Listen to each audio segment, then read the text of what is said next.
et des proches collaborateurs de l'État. C'est sous ce décor protocolaire que s'est déroulée l'audience présidentielle qui a duré presque 2 heures.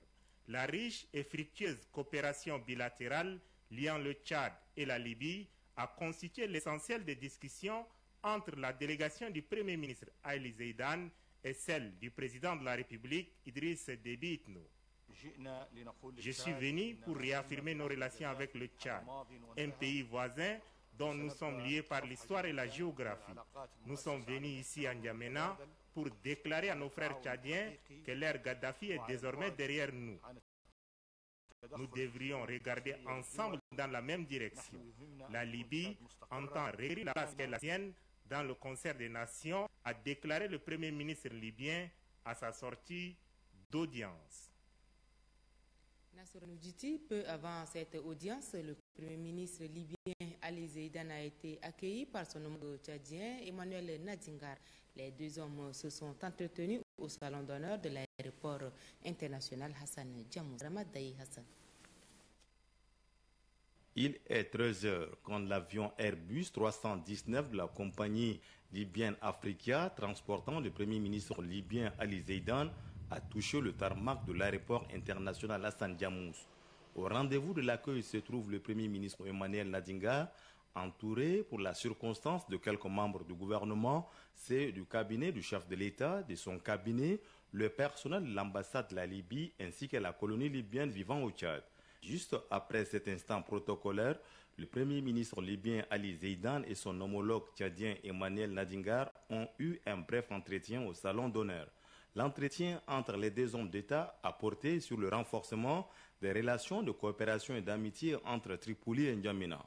Cette coopération couvre plusieurs domaines, entre autres la sécurité, la santé, l'enseignement supérieur et les investissements. Le programme de la visite de 2 jours du Premier ministre libyen Ali Zeidan en terre tchadienne prévoit des séances de travail avec la partie tchadienne et une conférence de presse devrait sanctionner sa visite au Tchad. Il s'est tenu ce matin sous la présidence du Premier ministre Emmanuel Nadingar une rencontre regroupant les responsables des 5 centrales syndicales du Comité national de dialogue social et quelques membres du gouvernement. La rencontre est axée sur la crise que traverse le pays. Assira Nambatinga. Va-t-on vers une décrispation de la crise sociale qui secoue le pays au lendemain d'une journée ville morte initiée par le syndicat du Tchad et ses partisans et d'une audience accordée aux leaders des centrales syndicales par le chef de l'État Idriss Déby Itno? Une rencontre se tient à la primature sous les auspices du Premier ministre Emmanuel Nadingar. Déjà la veille, le président de la République, Idriss Déby Itno, soucieux du bon fonctionnement de l'appareil de l'État, a clairement signifié aux centrales syndicales et au gouvernement de reprendre le dialogue sans accroc pour l'intérêt supérieur de la nation. C'est chose faite, car on voit autour du Premier ministre Emmanuel Nadingar les leaders des 5 centrales syndicales, le CNDS, Comité national de dialogue social, et quelques membres du gouvernement. L'on s'achemine vers la décrispation d'une situation sociale de plus en plus tendue. Au sortir de cette rencontre, les mines ne sont plus serrées. Le ton est cordial. Les négociations vont reprendre, même si Adia François Diondang de l'UST n'est pas tellement content de les reprendre à zéro. Le Premier ministre est revenu sur la question de la sérénité et des non-préjugés dans les discussions qui vont avoir lieu. Tout compte fait, ces réunions de négociation vont avoir lieu, mais tout ce qu'on peut déplorer, c'est le fait que nous repartions à zéro alors que des accords avaient été signés. Pour nous, ces accords étaient déjà des acquis et de façon universelle, sur les acquis, on ne revient pas, mais nous pensons que, compte tenu de la volonté de chaque partie d'aller vers la résolution de cette crise, les choses pourront aller de façon à ce que des meilleurs sentiments, les gens puissent revenir à des meilleurs sentiments de part et d'autre. La reprise de ce dialogue est à mettre à l'actif du chef de l'État Idriss Déby Itno, devait reconnaître les uns et les autres. La Confédération libre des travailleurs du Tchad, CLTT, est prête pour le dialogue. Une reprise de dialogue, puisque c'est ce qu'on se dit avec le président. Et le nous avait appelé le président du comité de dialogue social. Et il confie ce dossier au dialogue social pour que tous les travailleurs se retrouvent dedans. Tous les centrales syndicales se retrouveront là pour pouvoir trancher le problème une fois pour toujours. Serait-il un dialogue direct entre le gouvernement et les centrales syndicales ou par l'interface du comité national de dialogue social? Il serait intéressant qu'il soit direct, mais le CNDS, qui est un consortium de personnalités ressources, jouera son rôle. Un dialogue, l'idéal serait que les partis se parlent directement. Le CNDS n'est qu'un catalyseur, mais ça serait très intéressant que de temps en temps, les deux partis se retrouvent directement.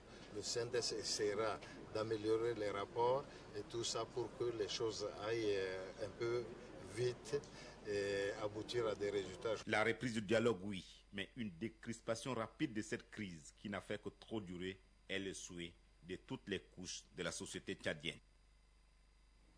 Le ministre de l'Information et de la Communication, porte-parole du gouvernement, Hassan Sila Bakari, a remis ce matin une aide à la presse. Le montant est à hauteur de 90 millions de francs CFA. Cette somme entre dans le cadre du programme du gouvernement en matière d'aide à la presse pour un meilleur rendement.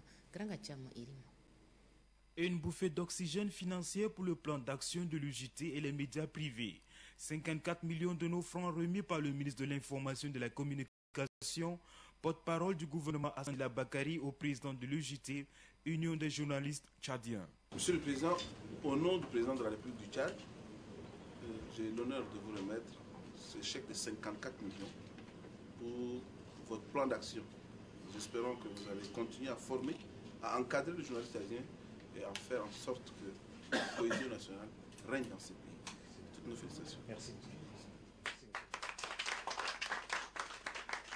Ce n'est pas tout. Les médias privés ne sont pas mis de côté, bien au contraire. Une aide financière leur est attribuée par le gouvernement pour le fonctionnement de leurs organes respectifs. Si Odemet reçoit une aide de 15 millions et Fremac 6 millions, les autres organes d'expression françaises et arabophones se tirent avec une somme d'1,5 million francs CFA. Il s'agit de Princesse Magazine, du Courrier des Jeunes, 100% Jeunes, Al-Akbar, Al-Houria, Al-Ixtilal, Al-Batha, l'Association des Amis Sportifs, l'Association des journalistes culturels et enfin Ketas Nouvelles.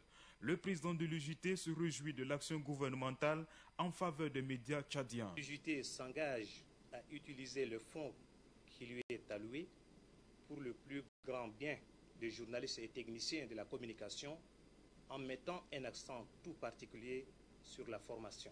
Le montant global de l'aide s'élève à hauteur de 90 millions de nos francs. Les associations de la presse vivent à partir des cotisations, dons et legs. Elles éprouvent des difficultés à exécuter leur plan d'action, faute de moyens financiers. Cette aide est destinée à soulager le poids de leur charge de fonctionnement, a déclaré le ministre. Il conseille les bénéficiaires d'utiliser cet argent à bon escient.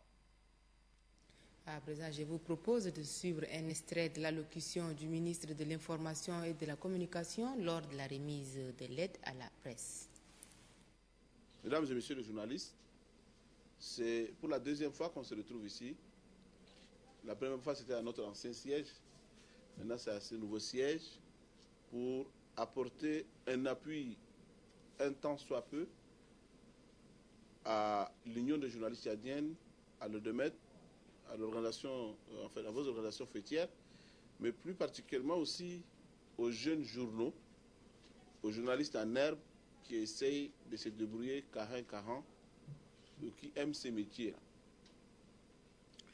Le chef de l'État tient à ce que la presse tchadienne soit dans de meilleures conditions parce que vous êtes notre miroir, parce que vous jouez un rôle de catalyseur pour la société. Une presse responsable, une presse qui anime la vie publique, une presse qui dénonce quand ça ne va pas aussi.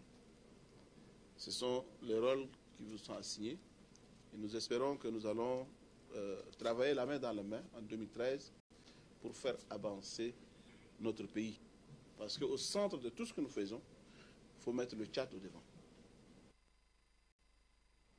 Et c'est la fin de cette édition de la dernière heure. Merci de votre fidélité et agréable soirée à tous.